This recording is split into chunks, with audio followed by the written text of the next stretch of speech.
Hello everyone, hope you guys are well.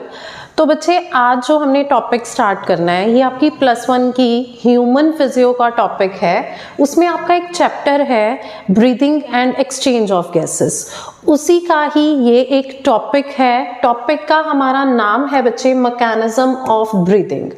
तो mechanism of breathing को पढ़ने से पहले आपको एक चीज पता होनी जरूरी है यहाँ पे कि हम थोरेसिक चैम्बर वर्ड किस चीज के लिए यूज करते हैं। तो बच्चे जब हमारा जो ये पूरा रिब केज है प्लस जो ये डायाफ्राम है, इस पूरे को हम क्या बोलते हैं, आपका थोरेसिक चैम्बर। अब अगर हम बात करें जो ये मैकेनिज्म ऑफ ब्रीदिंग टॉपिक है बच्चे, ये इस चैप्टर का बहुत ज़्यादा इंपॉर्टेंट जो टॉपिक है उनमें से एक है, ठीक है। तो कहते अगर हम इंस्पिरेशन की ड्यूरेशन की बात करें, इंस्पिरेशन जैसे आपको पता है कि जब आप O2 को अंदर लेके जाओगे उस प्रोसेस को हम क्या बोलते हैं, that is known as inspiration. और जब आप उस CO2 को अंदर लेके गए हो और CO2 को आपको बाहर निकालना है, उस प्रोसेस को क्या बोलोगे बच्चे, एक्सपीरेशन। तो removal of CO2 is expiration and intake of O2 is inspiration. तो अगर ड्यूरेशन की बात करें तो इंस्पिरेशन की जो आपकी ड्यूरेशन रहेगी वो हमेशा रहती है 2 सेकेंड्स की।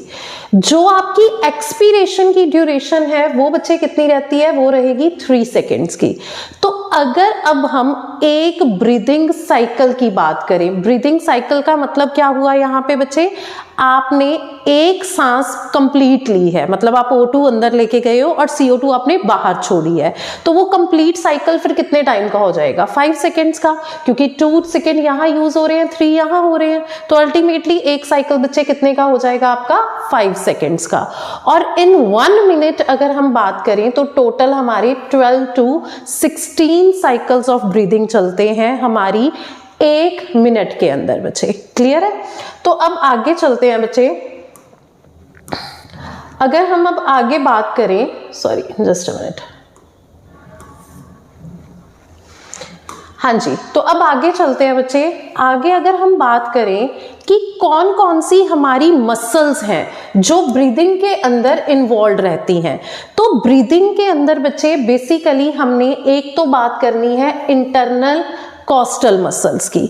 जो आपकी इंटरनल कॉस्टल मसल्स हैं ये बच्चे कहाँ पे प्रेजेंट होती हैं, जो ये यहाँ हमने ये ब्लू कलर की ये वाली मसल्स दिखाई हुई हैं, ये यहाँ आपकी एक्सटर्नल कॉस्टल मसल्स हैं।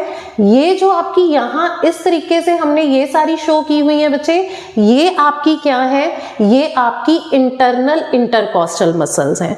अगर हम समझें जो इंटरनल इंटरकॉस्टल मसल्स हैं, ये जो आपका स्टर्नम है, फ्लैट बोन है आपकी, उसके साथ जो आपके रिब्स अटैच हो रहे हैं वहां पे जो मसल्स प्रेजेंट है बच्चे, ये स्टर्नम के साथ वाली, इनको इंटरनल इंटरकॉस्टल बोलते हैं। और पीछे से जब आपका रिब केज कंप्लीट होता है तो जब आपकी वर्टिब्रल कॉलम के साथ वो रिब्स जाके जुड़ रहे हैं बच्चे, वहां पे जो हमारे पास मसल्स पड़ी हुई हैं वो हमारी कौन सी होंगी, that are our external costal muscles. तो ये दोनों मसल्स हैं इंटरनल इंटरकॉस्टल और एक्सटर्नल इंटरकॉस्टल, जो आपकी ब्रीदिंग के अंदर इन्वॉल्व रहती है। इसके अलावा हमारी ब्रीदिंग साइकिल के अंदर दूसरा जो मेन रोल है वो कौन प्ले करता है, वो बच्चे जो नीचे हमारा ये डोम शेप का डायाफ्राम पड़ा होता है, ये एक मेजर रोल प्ले करता है, क्लियर है। अब देखो बच्चे, अगर हम मैकेनिज्म की बात करें तो हमारे पास एक प्रिंसिपल होता है, हमें यहाँ पे ना 2 मेन चीजों का ध्यान रखना है। पहली चीज हमें ये पता होनी चाहिए बच्चे कि जो एयर है, एयर हमेशा मूव करेगी बच्चे from a region of high partial pressure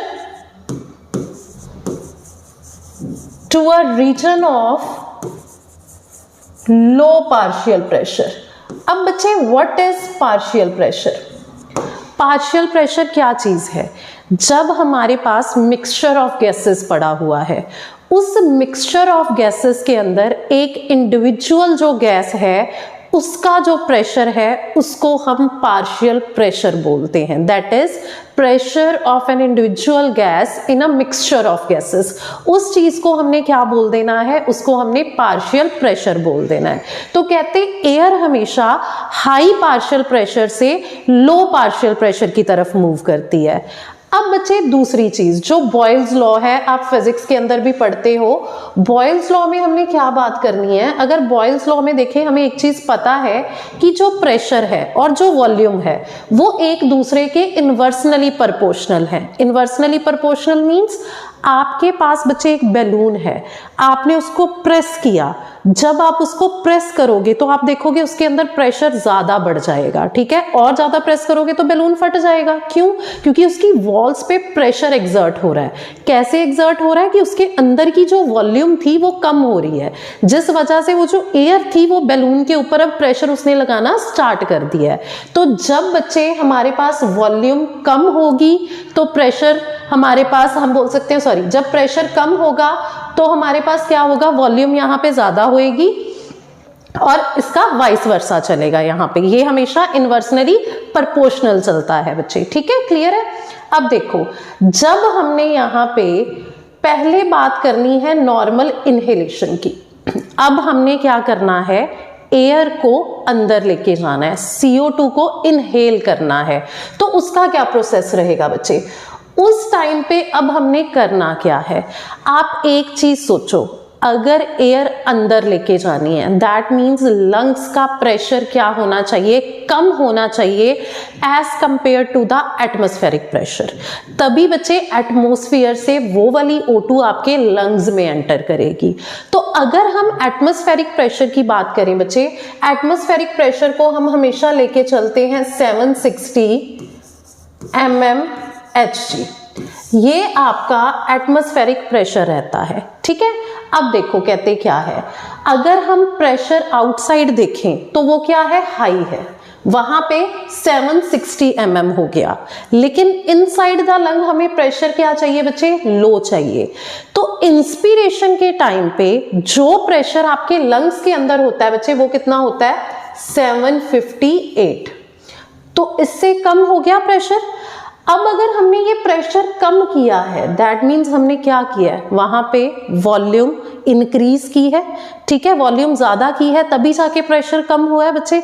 तो वो वॉल्यूम ज्यादा कैसे की, सबसे पहले तो बच्चे यहाँ क्या होएगा, आपका डायाफ्राम कॉन्ट्रैक्ट होएगा।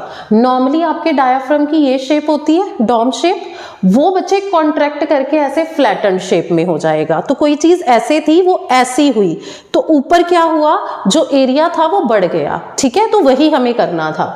दूसरा हमने क्या करना है, कहते हमारे पास जो है कि हमारी जो एक्सटर्नल इंटरकॉस्टल मसल्स हैं, एक्सटर्नल मैंने कौन सी बताई थी, जो पीछे रिब केज से जुड़ी हुई हैं, वो भी क्या होंगी बच्चे, उनकी भी कॉन्ट्रैक्शन होएगी।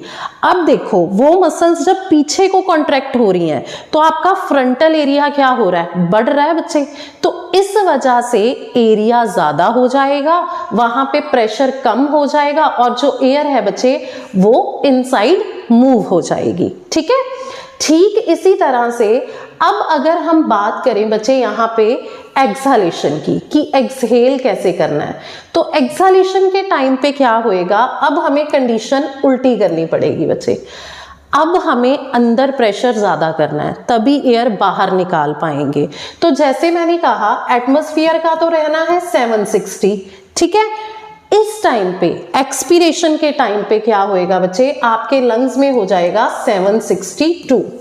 ये आपका लंग्स का है, ये एटमॉस्फेयर का है, तो लंग्स में ज्यादा हो गया।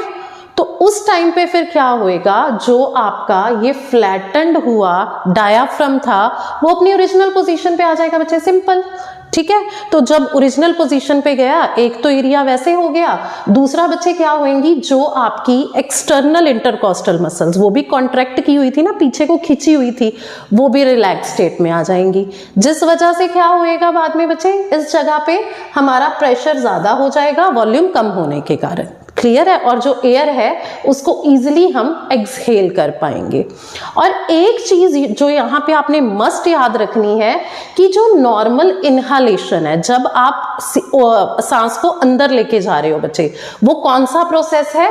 वो एक एक्टिव प्रोसेस है। एक्टिव मींस तब आपकी एनर्जी, आपकी एटीपी जो है बच्चे वो यूज हो रही है। तो ये हमारा एक छोटा सा टॉपिक था बच्चे, होप ये समझ आया होगा आपको। जस्ट हमने आज मैकेनिज्म ऑफ ब्रीदिंग किया है, बाकी का जो सारा है वो हम नेक्स्ट वीडियो में करेंगे बच्चे। तो अगर कोई भी डाउट हो तो आप नीचे कमेंट सेक्शन में कमेंट करके मेरे से क्लियर कर सकते हो। थैंक यू सो मच बच्चे।